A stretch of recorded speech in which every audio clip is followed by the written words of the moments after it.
Now in the Black Box with Spider Loke, Most Easty, aka VJ Keyway, and the Google Gang. Let's go! Listen, gratitude is the attitude. Show is a blessing to be back in the Black Box. Black Box.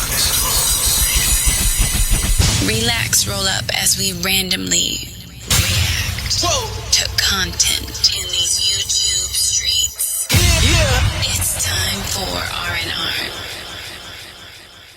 Nigga Nip Hustle. Big shout out to my nigga SPI, Spotter Low. You know I'm in the Black Box. Had to come through, tap in, show love one time. Yeah, y'all make sure y'all subscribe. Stay tuned.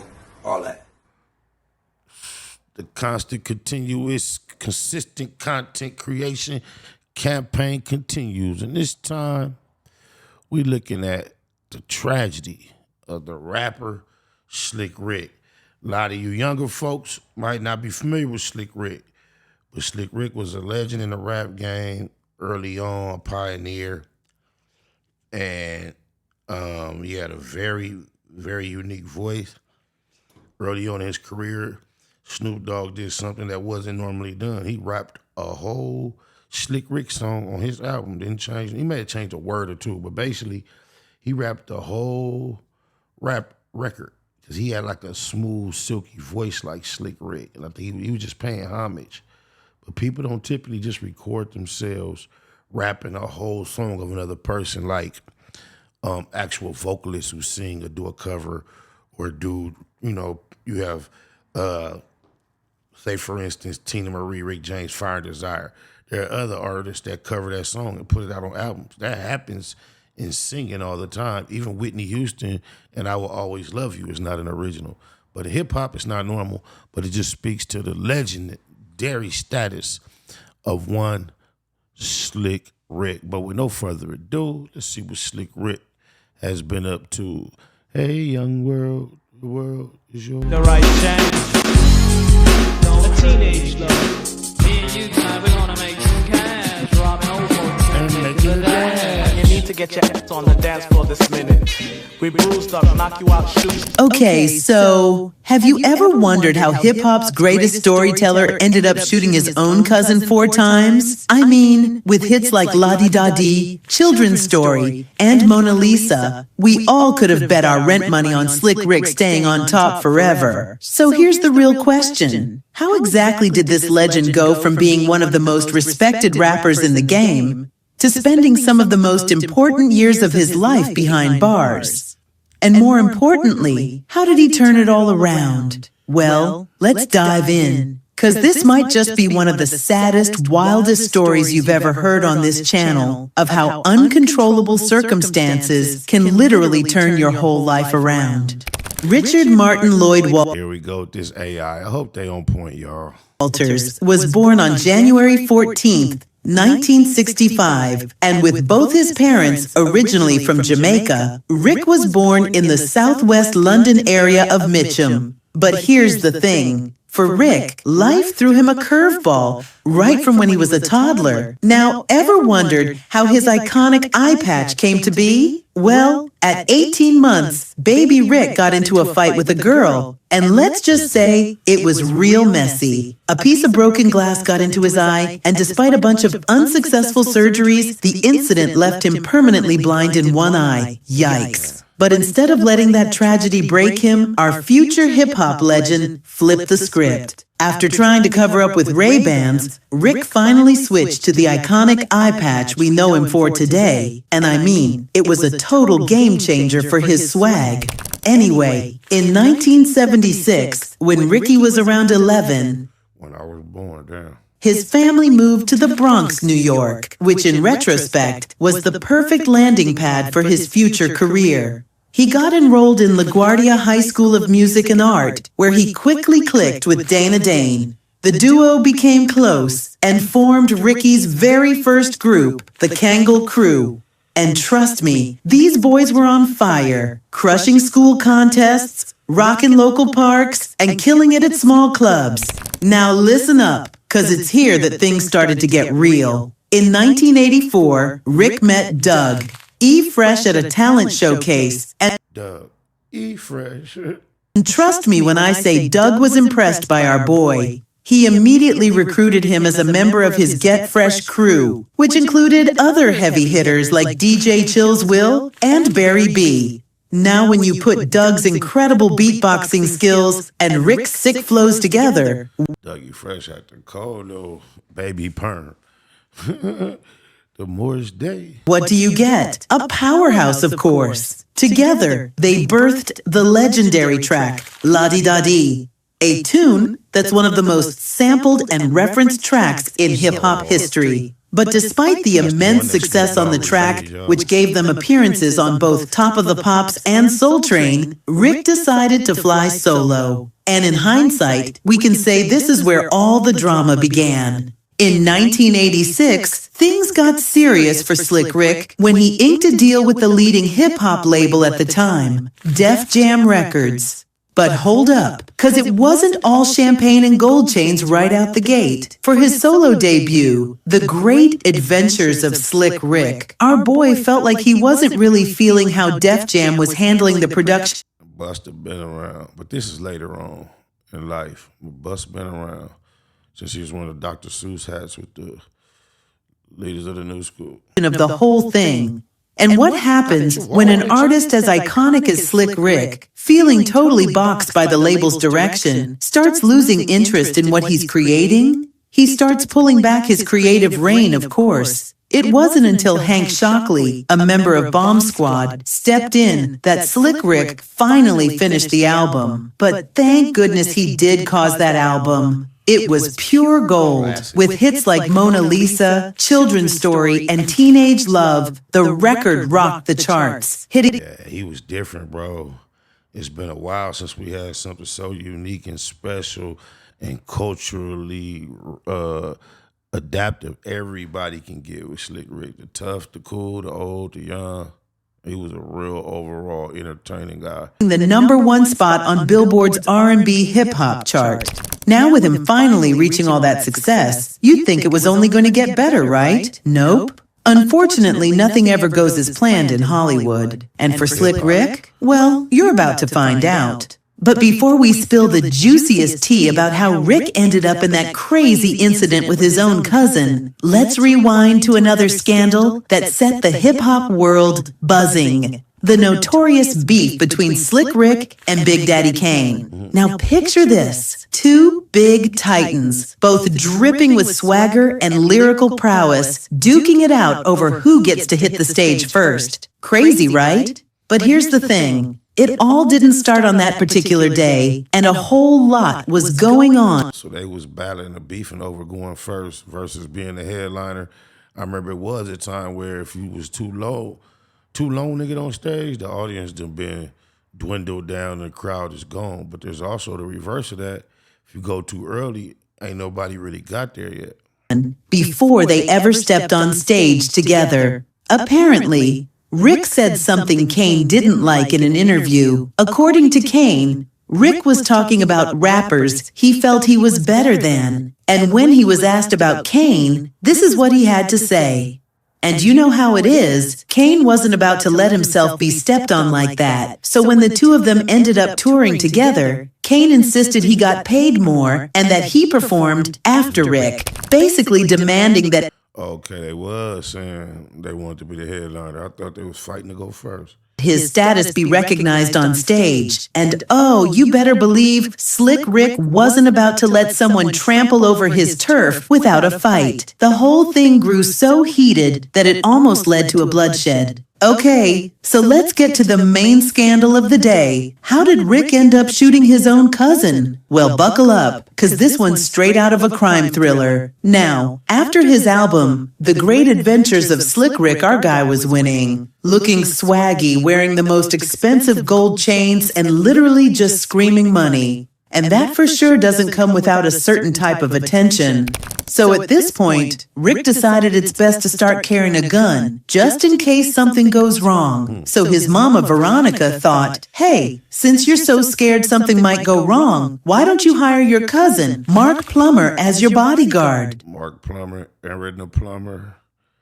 Oh, it's a plumber life. No, that's just ironic. Aaron name been popping, and then this guy's a plumber. And he's doing a dual job, security.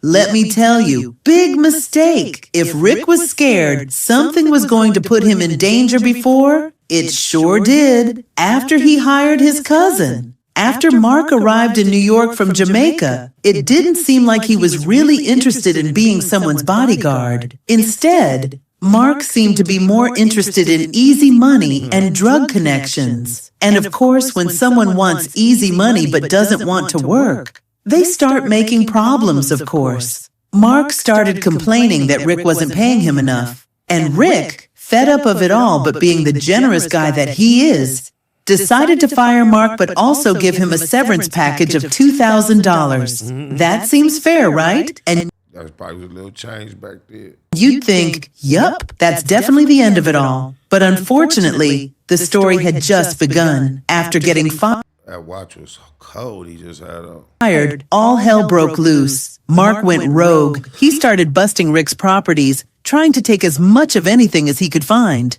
Yet, that wasn't all. Rick's life was now in danger more than ever. People came to his house, robbed him, tied him up, and pistol whipped him. Yikes. On April 20th, 1990, What happened to that gun he had got for himself? He went through all that after he bought the gun? What the What the You are now in Oh my God, no way, yeah. You supposed to be ready. You was at home too? things took an even worse turn. Rick was sitting, chilling in his car, when several men came to his vehicle and fired multiple shots at him. The bullet sent him, his female passenger, and a man standing nearby to the hospital, and luckily, they all survived. But the real shocker? Rick recognized the men that shot him, and guess what? They were Mark's friends. At this point, Rick's paranoia was off the charts. Trying to look out for your cousin. Over $2,000 to go down like this. Enough to make you holler. And seriously, can we even blame him for the next event that was about to play out? At this point, Rick was always carrying a handful of guns with him wherever he went. Then came July 3rd, 1990, when everything... He wasn't going out like that again. And just imagine, usually your parents be the one advising you to stay away from this one, that one. His mama told him to bring his cousin around. That's deep. I know she feel guilty. Came crashing down. Rick went out with his pregnant girlfriend, Lizzie Santiago, to get some Chinese food and go shopping for his unborn baby. Now picture this. The duo were done eating. They got into Rick's car and were on their way shopping when Rick spotted his cousin, Mark. And listen, after everything that went down, you already know Rick wasn't about to take any chances. Paranoid and scared that Mark was going to hurt him and his GF, Rick started firing without hesitation. Okay, retaliation on site. Slick Rick was not going for it on blah, blah, blah, blah. He managed to hit Mark once or twice in the leg, but his gunshot also caught an innocent bystander in the ankle. And before Rick could even process what just happened, the cops who were patrolling nearby saw the whole incident began to chase Rick's car. Freaking out, Rick ended up crashing into a tree. And just when you think things couldn't get any worse, the impact breaks both of his pregnant girlfriend's legs. Rick got arrested, and to be honest, damn. Murphy's Law kicked in, boy. That's up. This is where things seriously started going downhill. He was hit with 2 counts of attempted murder assault, use of a firearm, and criminal possession of a weapon. And despite everything he'd been through, the court wasn't trying to hear it. They slapped him with 14 months to 10 years behind bars. 14 months to 10 years, that's a big-ass gap. How do you qualify for the 14 months? I could imagine what could stretch it out to 10 years, but what do you have to go to jail to do to get the 14 months? Or is that just an arbitrary minimum? That's crazy. Yikes. Imagine trying to protect yourself from your villainous cousin, but ending up in prison instead. In jail, Rick kept himself busy by taking classes, basically trying anything to keep his mind off the mess he was in. And our boy wasn't sleeping on his music biz too. He released 2 albums, one in 1991 called The Ruler Is Back, and the second in 1994 called Behind Bars. Now, I wish I could say these albums tore up the charts, but let's keep it real. With all the chaos surrounding him, Rick wasn't exactly in his prime creative era. The albums were only met with meh reviews and lukewarm sales. I mean, nothing like his earlier hits. It was clear that the magic just wasn't there. But by now, you'd legit think the worst is over, right? Nope. Not even close. Stop. His arrests totally opened up a whole new can of worms, exposing that he was never a true citizen of the U.S. And the immigration issues he was about to go through, wouldn't wish that on anyone. After spending 2 years in prison for the whole shooting incident, Rick was forced to spend another 3 fighting with immigration service. Yeah, so he did a 5. He could have got out in 14. Then he qualified to get out in 2. They stretched it to 5 off immigration. That's up. Over his residency in the U.S. before finally being released in 1997. Yet his immigration troubles were far from over. Fat face Slick Rick just did not hit like Slim Smooth younger hit Slick Rick. The jury and all that. He got the big bracelet, still just ain't doing it. In 2003, he got arrested once again when he was coming back from a Caribbean cruise ship and tried to re-enter the U.S. through Florida. And this time, he spent a whole 17 months in prison just over his immigration status. That is crazy. I be hearing about immigration, but I can't imagine. So what's that, 3? That's 17 months. That's 4 years and like 5 months, 4.5 years just off of immigration. At this point, just imagine Man, take me back to my country. Fuck all that. being a hip-hop legend, but you can't even move freely in the country where you're supposed to be living, performing, and enjoying your career. Exhausting doesn't even begin to describe it.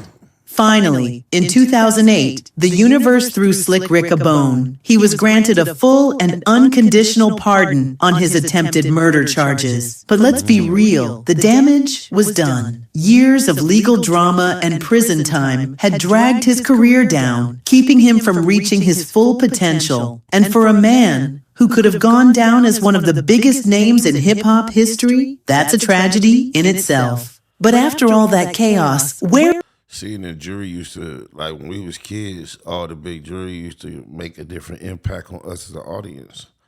Now that we're adults, we know that does not indicate that you're one of the richest people in the room. And it used to kind of throw us off back then.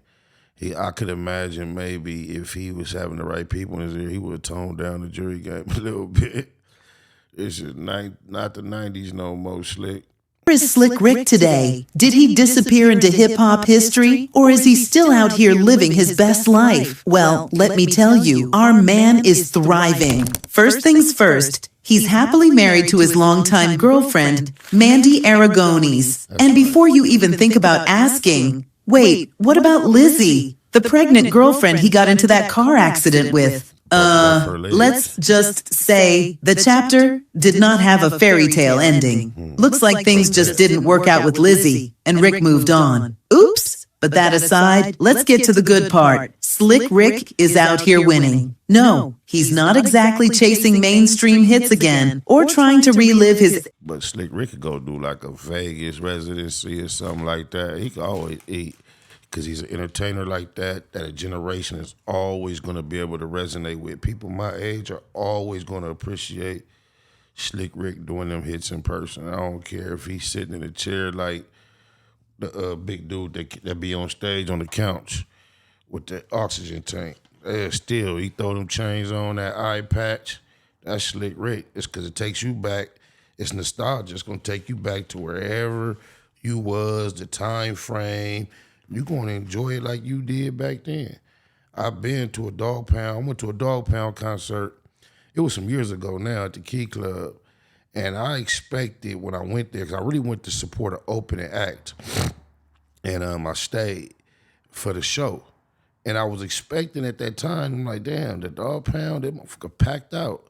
I'm like, what kind of songs the Dog Pound got out that bringing this many people out? They got some new music out? And I realized it had nothing to do with new music. That shit went up off all old songs, bro, and it was lit. And these was people that was in their 30s that grew up off this music. So yeah, Slick Rick, he got that built in, no doubt. 80s glory days, but he's far from struggling. In 2018, Rick released the single Snakes of the World Today. He also featured on West Side Gun's album, Who Made the Sun Shine, in 2020. As of today, Rick's net worth is estimated to be around $3 million. I mean, not bad considering he spent years battling the system. And trust me, not only is he living comfortably, but he's still rocking his signature gold chains, because why not, while making occasional appearances at hip-hop events. And guess what? Here's the best part. In 2016, he even became an official U.S. citizen, putting an end to decades of legal battles. I mean, talk about a full You ain't got to worry about this new Donald Trump wave then.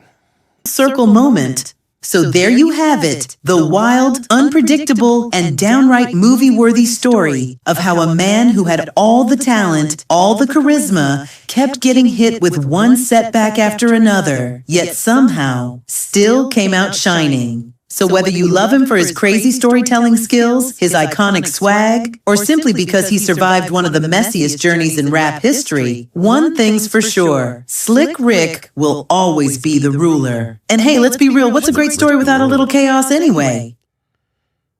Oh, my mama, I learned a lot about Slick Rick there. I didn't know he went through all that, especially with the deportation. I didn't even know about the actual case. I remember he had some legal issues, but I wasn't tapped in to care enough about all that back then and wasn't up on the latest. But now I see, because he is one of the greatest when it comes to hip-hop, pioneer, and legendary Slick Rick is a day uno. Oh, my mama.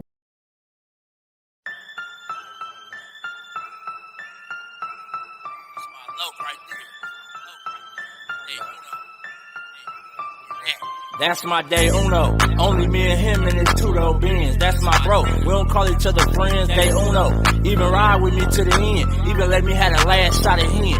That's my day uno. We stay cracking. And when I die, he one of the niggas carrying my casket. Gang bang active. Really with this shit, stay banged up. My day one ain't never changed up. That's my day uno. Niggas know it since day uno. For rare recitors, and I'ma say puto. And I mean that with all due disrespect to the ops off tops if you diss the set. This man though, I go half on the sack with him, double back on foot with the Mac with him. Cognac, that's what my joint drank, period. I done seen him do it point blank. Neighborhood for death though, he see on mine every time. Still get my nigga 3 up high. When it's cracking, he usually a trip before me in 03 introduced me to Nip. Got a lot of politics between the two turfs. Shoot, keep it mafia like Blue Smurf. Half the time, I don't even like her. But I ain't never met a nigga like That's my day uno. Only me and him in his two-door Benz. That's my bro. We don't call each other friends, day uno. Even ride with me to the end. Even let me have the last shot at him. That's my day uno. We stay cracking. And when I die, he one of the niggas carrying my casket. Gang bang active. Really with this shit, stay banged up. My day one ain't never changed up. That's my day uno. So when it come to dying, it ain't nothing. Killing ain't shit either. Enemies know we stay hunting. We know it's wrong, but we love it. Where you wanna take it? We in the streets. We don't mind a little confrontation. Whole lot of gunplay with me and my low. I'm talking pistols with the scopes when we out on patrol. Hunting for domes. My low was a fool when he get it in. Pull up on him like cuz, let's slide in. Get in. Lil Mac down, my bro. Ain't gotta prove a point. It's facts over feelings in my FBI boy. M's be the logo. That's my day uno. We ain't friends. It's only me and cuz in this beam. Like identical twins. We on that same shit. Day uno. Them be the niggas that I bang with. A lot of politics between both gangs. It is what it is. The homies live the game. That's my day uno. Only me and him in his two-door Benz. That's my bro. We don't call each other friends. Day uno. Even ride with me to the end. Even let me have the last shot at him. That's my day uno. We stay cracking. And when I die, he one of the niggas carrying my casket. Gang bang active. Really with this shit, stay banged up. My day one ain't never changed up. That's my day uno.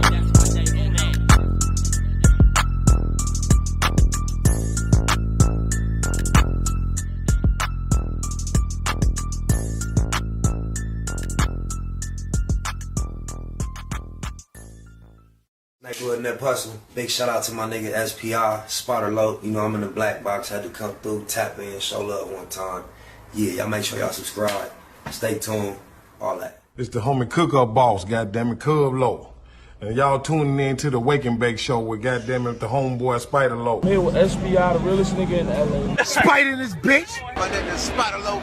Spider Low, nigga. Spider Low. It's Spider Low. Spider Low. Spider Low. Spider Low. So Spider looks at me because we go back to the juvenile side of the county. What the fuck? My nigga. Spider Low. Spider Low. Shout out to SPI, that motherfucking nigga. Spider Low, Wake and Bake. Better keep it Google, nigga. Loke is in LA somewhere doing what he's doing. In the words of Spider Loke, on my mama's mama. Spider Loke's gear. This is Bay Mac. Nate Blood, C-Mac. Shout out my Loke, Spider Loke, huh? Nate Blood on Hood. It's a beautiful world. You fight me? Fight, Craig.